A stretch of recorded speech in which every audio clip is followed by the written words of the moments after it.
So, in the light of recent events, shooting out in California earlier today, and then also about a county away from me, there was apparently some kind of active shooter situation or something going on at the social services out in Haywood County.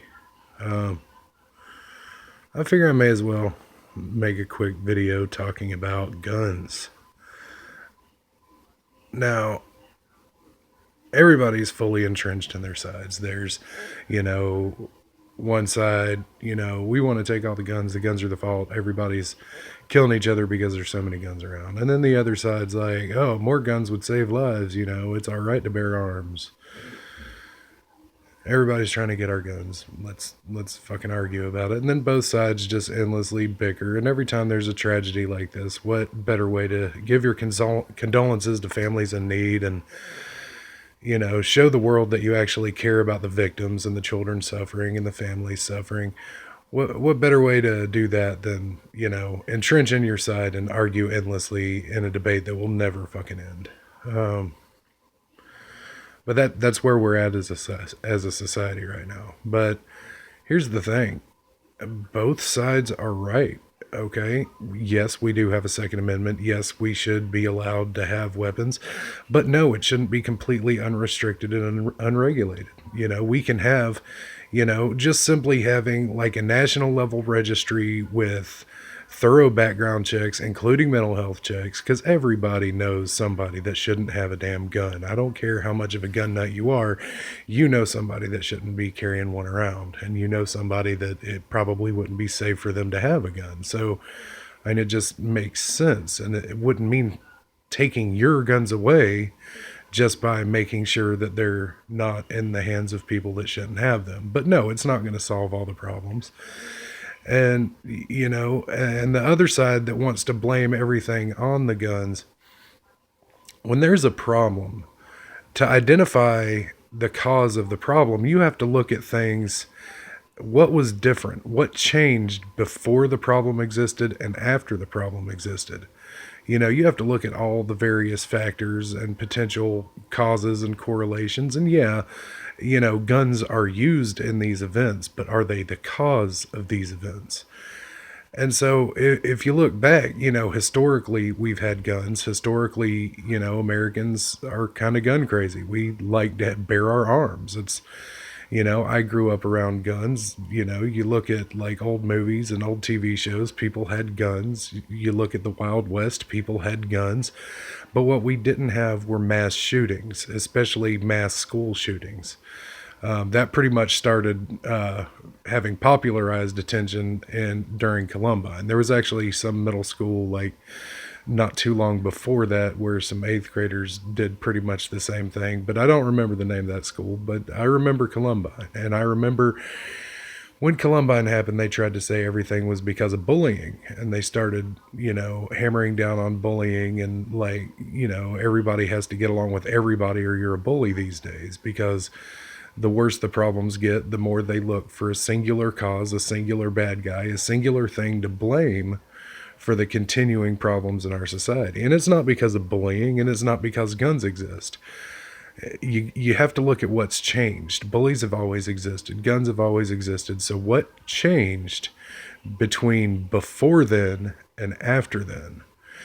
And to me, an interesting place to look is a while back I looked up as much information as I could find on all the people that did school shootings from Columbine and the middle schoolers and forward from there.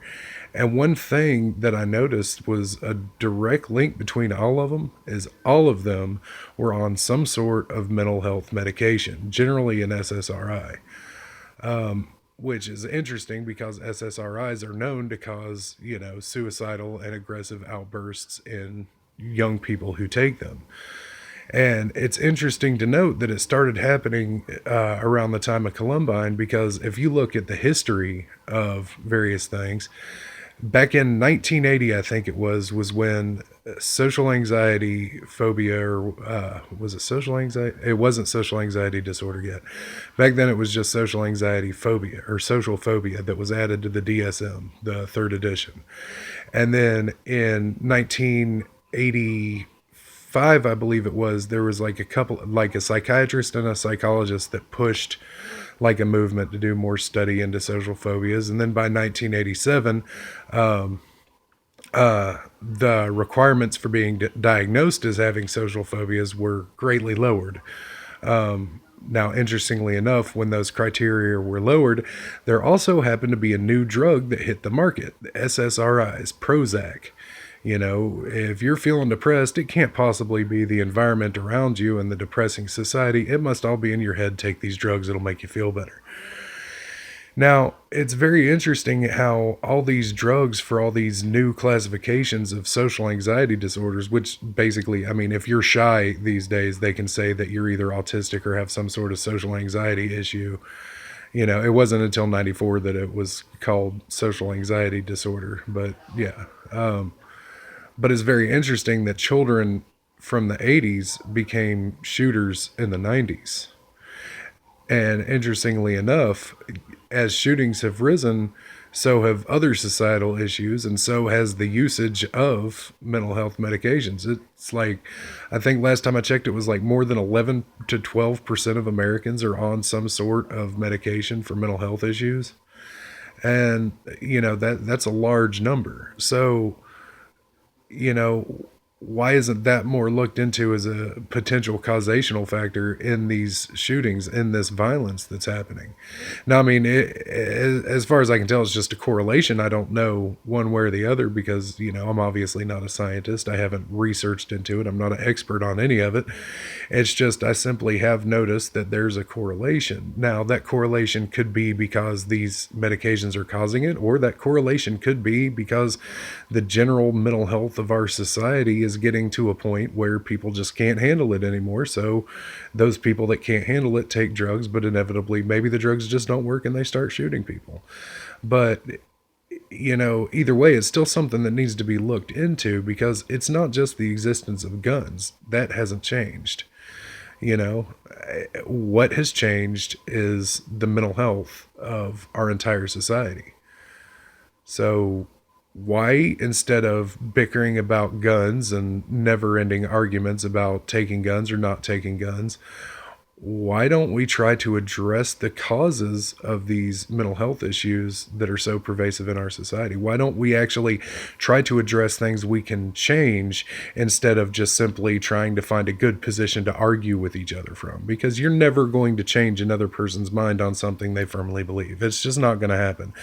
I mean, Voltaire said, you know, it's pointless to argue with an enthusiast. They're not going to change. You know, he was dealing with Quakers, and we're dealing with what we're dealing with. It's just, you know, but I just thought I'd talk about that really quick, and I'll probably call it good for now. This camera sucks.